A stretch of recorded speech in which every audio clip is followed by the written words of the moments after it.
Hi, my name is Kelly Houston. Welcome to Working Wednesdays. I'm a coach here at Such a Voice and also a professional voiceover actress. Today we're going to continue to talk about accountability partners. Last week we talked about what an accountability partner is, and today we're going to talk about some of the characteristics to look for and a great fit for a partner.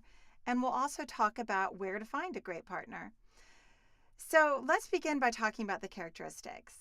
So before you seek out a wonderful partner to work with, it's good to have an idea of what kinds of characteristics make for great partners. So I'm going to say the first thing that comes to mind is focus. The last thing you want to do is be getting on a phone call or exchanging emails with somebody who is easily distracted. Because the point of this relationship is to progress your career. And if there's a lot of kind of back and forth or distractions and not very much focus, you won't get very far. So it's important to find somebody who is focused and who wants to get that call done and move on themselves. Another thing to look for in an accountability partner would be somebody who is in the same industry as you. I think that's really important personally. You want to find somebody that understands your industry, knows the jargon, and might even be able to mentor you on certain aspects of your career. And that brings me to something else. I think it's really great to find somebody who is sort of on a parallel journey. So if you're a beginner in voiceover, it'd be great to find somebody who's also a beginner. The reason I say this is because that allows both parties to contribute to the relationship. And there's not one person that's feeling like they're failing the other person because they don't have enough things to contribute. Besides having that commonality of working in the same industry, I think it's helpful to find a few personal things to relate to. For example, my partner and I both have children. So we are able to encourage each other when we're feeling like that life-work balance is getting off balance. And so having somebody that can relate to our life as a whole, I think is really helpful as well. Another thing I would say to look for in a person is ambition.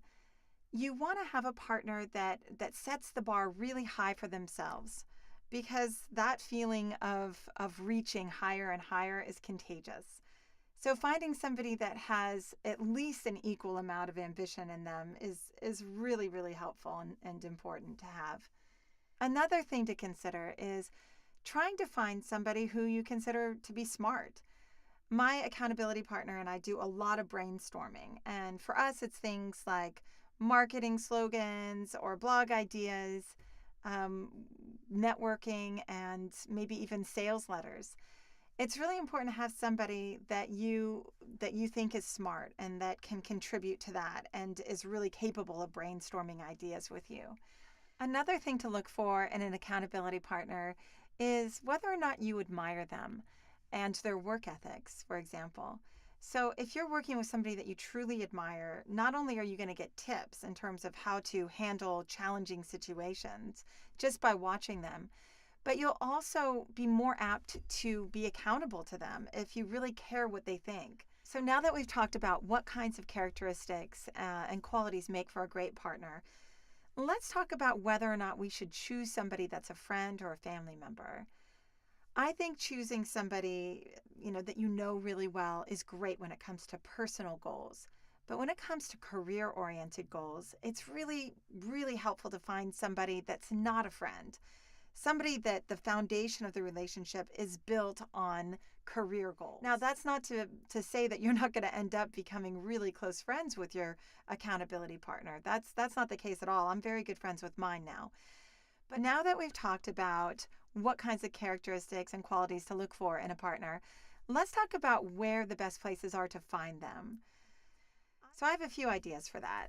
I met my partner at a conference. And so if you're at some kind of conference for the industry that you're in, there's a wealth of people there that you can consider as accountability partners. Another idea would be to look in those forums and groups that you might be a part of. For example, the Such a Voice members only Facebook page. That would be a great place to potentially form a relationship with somebody that's also in your field and shares the same goals and aspirations. So that's another idea. Another great place to look for a partner would be at a workshop or a seminar. Sometimes I go to these weekend workshops that are all about acting technique. That's a really great place to find somebody to work with because A, you already have the voiceover thing in common, but also, again, you get to know them on a personal level on breaks and during lunch. So now that you've found your partner, it's important to first discuss what the expectations are. Just simple details like, are we going to be talking every day versus weekly? How are we going to share our goals? Are we going to email them? Are we going to create a Google document? Are we just going to verbally express them each week? These are things to consider and talk about and figure out what works best for both of you. So that's it for today in terms of accountability partners. I hope that you'll join me next week so that we can talk about how to structure that relationship and how to get the most out of that partnership. Thanks a lot again for joining me, and I'll see you next week.